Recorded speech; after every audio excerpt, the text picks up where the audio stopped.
Hi guys! Good morning everyone! Medyo iba naman ito ang ating vlog this morning kasi nagde-drive ako sa aking lumang kotse na ginagamit ko for this July will turning 6, no? Okay lang yung kahit luma. Importante may service po tayo, no? Nasa sasakyan. Well, going to work po tayo from Bacolod City to Talisay. Mas maganda talaga kung maaga pa tayong gumising at pupunta sa workplace, no? Kasi po guys, ang iniwasan natin traffic, no? One of the things that na-learn ko pagkaroon ng sasakyan, hindi lang po ito sa ibang tao pang forma. Actually, ang sasakyan before, I have some misconception ng sasakyan is pang forma lang, luxury. Pero as time goes by, nakita ko rin mahalaga din pala ang sasakyan kung may pera ka na panggastos kasi ginagamit po natin ito transportation, no? Papunta sa trabaho, negosyo, mamasyal, may mga emergencies, hospital at kung ano-ano pa. May mga pupuntahan tayo na wala masyadong sasakyan na dumadaan, and then it can save a lot of time, no? And hassle, convenience also, no? So maganda talaga, no, nga kung may pera kayo guys ay mag-invest po sa sasakyan. Ang ginagamit ko is automatic transmission, Suzuki Wagon R. Di pa ako marunong mag-manual, wala pa akong sasakyan na manual, planning to buy one. Tignan natin this year, no, kung may pera tayo at mamamaterialize natin, no. Well, every day ganito ang ginagawa ko, no, Monday to Friday, punta ng trabaho. I'm working sa Technological University of the Philippines, Visayas. Office researcher po ako. Science research specialist to, no. I love my job. Actually guys, no, masishare ko lang regarding sa trabaho. Minsan kasi naboboard ka rin. Pero isipin mo na lang, no, ang mga taong walang trabaho at naghihikayo sa buhay. Dito kasi sa Pilipinas, nakikita ko, pag nagkakaedad ka na, ako out of honesty, I am proud, no, to say that I'm already 47 years old, no, turning 48 this June 8, 2026. Getting old, most of the time natatakot tayo, humihina tayo kasi tumatanda na tayo, or sa mga iligay nun, Bisaya, gumukurang na. Pero sa akin guys, I consider it as a blessings. Bakit po? Hindi naman lahat ng tao na nabigyan ng pagkakataon, no, ng ating Panginoon na tumatanda. So blessings na yun, no? Regardless kung ano naman ang state ng buhay natin, mayaman tayo, mahirap, or okay lang.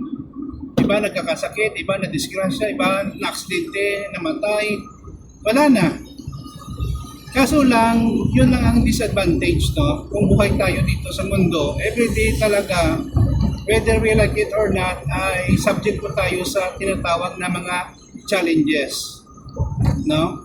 These challenges, guys, no, is part of life. Not unless tamad ka at ayaw mo talagang harapin, no, ang mga challenges at problema sa buhay, yun, exempted ka siguro doon. Pero what will happen, no, kung hindi mo harapin ang mga challenges sa buhay at hindi ka lumaban?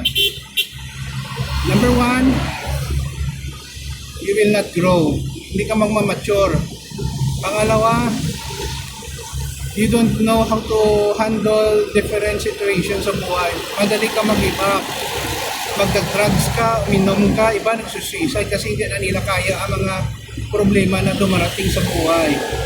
Sabi nga ng kakilala ko, kaibigan ko, Jake, no? Kahit ano kabigat ng problema, lilipas din yan, whether good or bad solution. No? Lalampas din daw ang mga problema, which I totally agree. Mga problema naman guys na parang walang solusyon, pero hayaan mo lang, kusa lang yan mawawala, believe me. Lahat ng tao ay dumadaan dyan sa stage, no? So ako, bilang maliit na content creator, ay masaya na po ako, no? Na makakagawa ng video, makapag-share ng aking mga life experience, success and failures. Kasi alam ko may mga tao rin na kahit paano ay mabigyan natin ng advice, matulungan natin, no? Hindi lahat ng bagay kung tumutulong tayo ay more on pera or money. Iba kasi ang tulong para sa kanila ay pera. Bigyan mo ng pera, 1,500, gastusin wala na, no? But the advice that you can give, even though you're not perfect, I'm not perfect, everybody is not perfect, baka makapabigay sa kanila ng hint or idea kung paano nila ma-resolve ang kanilang mga problema, no? So, ako, I'm very happy, no, gumagawa ng video kasi kung hindi ako nag-i-enjoy sa paggawa ng video, matagal na ako nag-stop mag-vlogging, no? Ayan, nandito na tayo sa Talisay, no? So, first time ko gumawa ng vlog or video na nagda-drive ako, no? So, isa din sa natutunan ko kasi maliit ang sasakyan ko, kahit malaki pang sasakyan natin, depende yun sa tao pag na-drive, no? As far as possible, kung hindi ka naman nagmamadali, siguro pwede ka lang mga 40, 30, hindi naman sobrang bakal mag-drive, no? Kasi ako, na-realize ko rin, may incident na nangyari na sumabog ang gulong ko. Mabuti na lang, ang pagsabog ng gulong ko, hindi matuloy ang takbo ko. Kung matuloy, siguro nadidisgrasya na ako. So, isa din yung bagay na natutunan ko na dobleng ingat talaga sa pagmamaneho. Driving is not a privilege, no? Ito po ay isang responsibilidad. Ingatan po natin ang binigyan tayo ng pagkakataon na magkaroon ng sasakyan, magdadrive. So, mag-ingat tayo kasi hindi lang tayo ang tao sa daan, no? May mga nagbabike, motor, tricycle, at iba pang mga sasakyan at mga tao na tumatawid, no? Mahirap talaga kung madisgrasya, no? Mabuti na lang. Pero hindi din minsan may iwasan. Pero kung nagtutubling na tayo, may iwasan natin kahit paano, no? So, at ilagay natin, isa lang alang natin ang safety ng lahat ng tao, no? Ang buhay natin ay isa lang, no?